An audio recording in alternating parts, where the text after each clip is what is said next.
امام الانبیاء محبوب کبریا جناب مدنی کریم صلی اللہ تعالی علیہ وسلم نے اپنی بیٹی سیدہ فاطمہ رضی اللہ تعالیٰ عنہ کو مخاطب کر کے اپنے پاس بٹھا لیا. فرمایا بیٹی رونا شروع کر دے. سیدہ فاطمہ الزہرا جمادی ثانی کا مہینہ ولادت فاطمہ الزہرا رضی اللہ تعالیٰ عنہ. اما فاطمہ کہنے لگی میں نے رونا شروع کر دیا, مجھے پتہ ہی نہیں میرے ابے نے کس بات پہ مجھے رلایا. حالانکہ بیٹیوں کے رونے پر تو کملی والے کے خود آنسو نکل آئے. مجھے پتہ نہیں حضور نے کس بات پہ مجھے رلایا. میں نے روتے روتے پوچھا ابا جان کیا بات ہے, آپ نے مجھے کیوں رونے کا کہہ دیا؟ کہا بیٹی ابھی جبرائیل علیہ السلام میرے پاس ہو کے کھڑا ہو کے گیا اور کہہ رہا ہے کملی والے تیری امت کی بیٹیوں کو عورتوں کو فرشتہ بالوں سے پکڑ کے جہنم کا دروغہ جہنم کی آگ میں غوطے دلائے گا اور در گرز ان کی کمر پہ مار مار کے ان کی کمر کی چمڑی اتار دے گا. میں نے پوچھا جبرائیل ان کا قصور کیا ہوگا؟ فرمایا اللہ کی ناشکری کریں گی اور چہرہ کھول کے باہر نکلا کریں گی. جنید بغدادی رحمت اللہ علیہ سے کسی نے پوچھا غیر محرم سے بچیوں کو تعلیم دلوانا کیسا ہے؟ جنید بغدادی رحمت اللہ علیہ نے فرما دیا تم کیا کہتے ہو دوبارہ کہو. کہنے لگے غیر محرم سے بچیوں کو تعلیم گھر آ کے ٹیوشن پڑھا کے جائے. صبح 4 بجے دھند کے موسم میں ابا جان نے بیٹی کو موٹر سائیکل پہ بٹھا رکھا ہے اور اکیڈمی چھوڑ کے آ رہا ہے کہ پروفیسر صاحب کے پاس وقت ہی کوئی نہیں. عصری تعلیم سے منع نہیں کرتے, اسکول کی تعلیم پڑھانے سے منع نہیں کرتے, مولوی دقیانوسی باتیں نہیں کرتے, لیکن خدا کی قسم تمہیں اپنی عزت کا خیال نہیں جتنا ہمیں تمہاری عزت کا خیال ہے.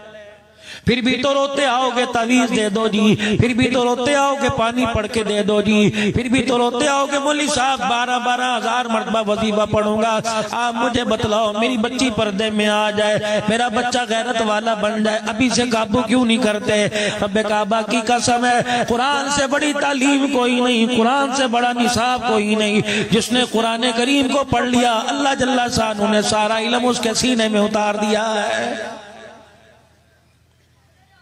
جنید بغدادی رحمت اللہ علیہ سے کسی نے پوچھ لیا اللہ والے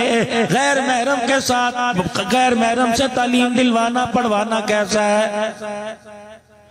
آمنے سامنے درمیان میں پردہ کوئی نہیں, گوڈے کے ساتھ گوڈا جوڑ کر ران کے ساتھ ران جوڑ کے پڑھنا کیسا ہے؟ آپ نے فرمایا جنید بغدادی نے پڑھانے والا حسن بصری ہو, پڑھنے والی رابعہ بصری ہو, جگہ سکول کا نام بیت اللہ ہو, نصاب کلام اللہ ہو, خدا کی قسم محمد کی شریعت اس حالت میں بھی غیر محرم سے پڑھنے کی اجازت نہیں دیتی ہے.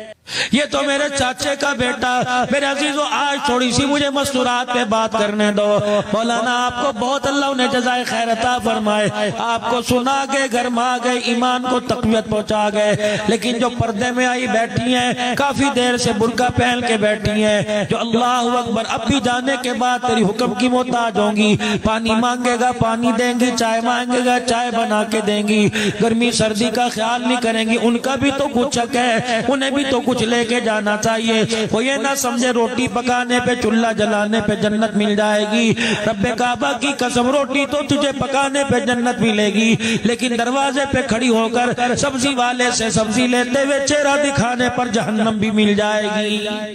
فرمایا اگر عورت بیوی ہو تو شوہر سے, بہن ہو تو بھائی سے, بیٹی ہو تو باپ سے, ماں ہو تو اپنے بچوں سے اجازت لے کے کہ میں بازار جا رہی ہوں, اور بازار کا ماحول بھی ایسا ہو کہ اللہ والا اپنے چہرے پہ کپڑا ڈال رہا ہے اور ڈال کے کہہ رہا ہے او لوگو میری آنکھیں بندی رہنے دو, مجھے ذات کے تو انسان نظر آتے ہیں, اگر نور ولایت سے چہروں کو دیکھتا ہوں تو شکل کے مجھے کتے نظر آ رہے ہیں. ایسے ماحول کے اندر اگر عورت ہے, بیوی ہے, بہو ہے, بیٹی ہے,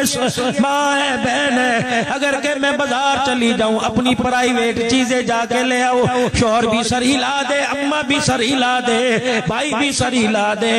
بیٹا بھی سر ہلا دے، دولہا بھی سر ہلا دے، میں گھر بیٹھا ہوں، بچوں کو میں سنبھالتا ہوں، سبزی لے کے آنا، اتوار بازار سے لے کے آنا، کپڑا سستا لے کے آنا، بچوں کے جوتے لے کے آنا۔ فرمایا اس باپ سے کہہ دو، اس بیٹے سے کہہ دو، اس بھائی سے کہہ دو، اس شوہر سے کہہ دو، جتنے قدم بغیر برقعے کے چلے گی ہر قدم پر تیرے لیے جہنم میں گھر بناتی جائے گی۔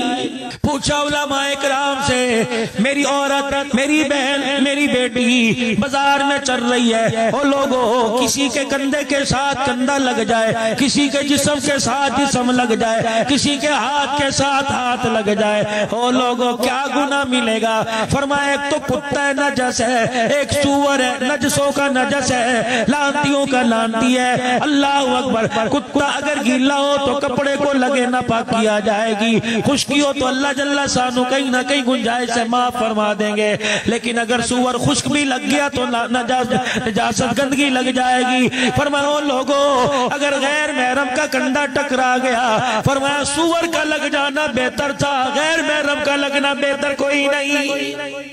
کون ہے جناب سیدہ فاطمہ الزہرا رضی اللہ تعالی عنہ، جن کی سخاوت بھی اعلیٰ، جن کا گھرانہ بھی اعلیٰ، جن کا مقام بھی اعلیٰ، جن کی شان بھی اعلیٰ، جن کی اولاد بھی اعلیٰ، جن کا گھر والا بھی اعلیٰ، جن کی اماں جان بھی اعلیٰ، جن کا ابا جان بھی اعلیٰ ہے۔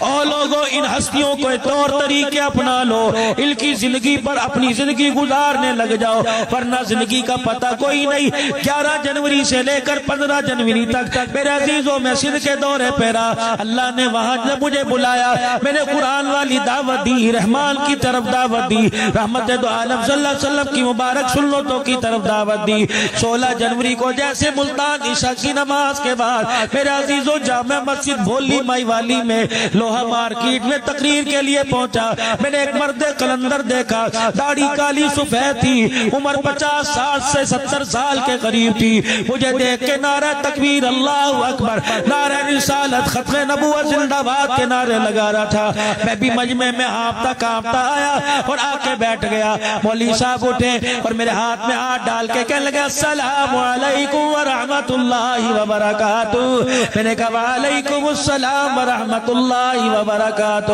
کہنے لگے میرا نام محمد عثمان ہے، 50 سال سے مسجد میرے پاس ہے، میں امام خطیب ہوں، 70 سال سے ہمارے خاندان کے پاس ہے، پہلے میرا دادا امامت خطابت کرتا تھا، الحمدللہ آپ تشریف لے آئے، میں اس مسجد کا امام ہوں۔ اتنا کا جھٹکا لگا میرے پیٹ کے اوپر گر گیا، میں نے دھکا دے کے پیچھے کیا، میں نے کہا ہٹو بچو، بابا جی یوں صوفے کے ساتھ بیٹھ گیا، میں نے سینے پر ہاتھ پھیرا، میں نے کہا لا الہ الا اللہ محمد الرسول اللہ، اس بابے نے بھی لڑکتی زبان سے پڑھا اور یوں آنکھیں بند کر کے بیٹھ گیا۔ لوگ اٹھا کے ایمبولینس میں کمرے سے باہر لے گئے، اچانک خبر آئی جو ابھی کلمہ پڑھ رہا تھا دنیا سے رخصت ہو گیا۔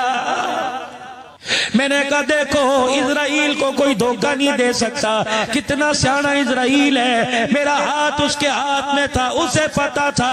اس ہاتھ والے کو لے کے جانا ہے، اسے بھی چھوڑ کے جانا ہے۔ آئے گا برادری میں سے لے کے جائے گا، آئے گا رینالہ خرد کے دولہا کو لے کے جائے گا، دنیا دیکھتی رہے گی، ڈھول باجے والے دروازے پہ آ جائیں گے، براتی دروازے پہ آ جائیں گے، لڑکی بیوٹی پارلر کے اندر تیار ہونے چلی جائے گی، دیگوں میں چاول ڈل جائیں گے، پکوان سینٹر والے چمچہ پھیرنے لگ جائیں گے، ہٹو بچوں کی آواز لگے گی، ادھر میرے عزیزوں گلاب کی پتیاں آ جائیں گی، چوننا گلی کے اندر ڈال دیا جائے گا، ابھی برات آئی، ادھر سے آدمی گزرے گا، چودھری صاحب کا تو برات آنی ہے، ابھی 11 بجے وہاں سے روانگی ہوگی، ہماری صبح بات ہوئی تھی، دولہے کے لیے کپڑے آ گئے، بینڈ باجے والے آ گئے، پھولوں والی گاڑی دروازے پر آ گئی، دوسری برات کے لیے روانہ ہونے کے لیے گاڑیاں دروازے پہ آ گئی، لڑکے کے باپ نے فون کیا کتنے رہ گیا، اللہ اکبر، کسی اور نے اٹھایا کہ تسی کون ہو، کہ تو کون ہے، کہ پہلے تو بتا کہ جس کو فون کر رہا ہوں میں اس کا باپ ہو، کیا بات ہے، اس کے ہاتھ کے اندر شادی کا کنگن ہے، کہ انہیں دی برات جانے والی ہے، کہ برات کو چھوڑ دے تھوڑی دیر بعد جنازہ جانے والا ہے۔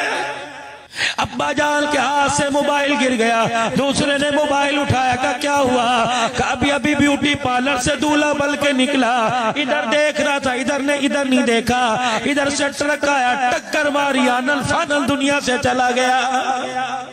اہلیان وسیر پور مجھے ایمانداری سے بتاؤ، اللہ اکبر، چلو تو میں آج کل رو کے چپ ہو جائیں گے، اس لڑکی کا رونا کون چپ کر آئے گا جو لال جوڑا پہننے سے پہلے ہی بیوہ ہو گئی؟ اس بیل کا رونا دیکھ کر کتنے لوگ زمین پہ دھاڑے مار کے گر گئے ہوں گے، جس بیل نے پھولوں کا ہار آگے کیا ہوگا اور کہا ہوگا ویرا تیرے سہرے پہ سجانا تھا، ہم مجھے کیا پتا یہ تیرے جنازے پہ سجے گا۔ اور لوگوں اتنا قریب ہونے کے باوجود بھی موت کو دیکھ کے اللہ یاد نہیں آتا، مجھے بتاؤ تو صحیح میں ہنسوں کس بات پہ؟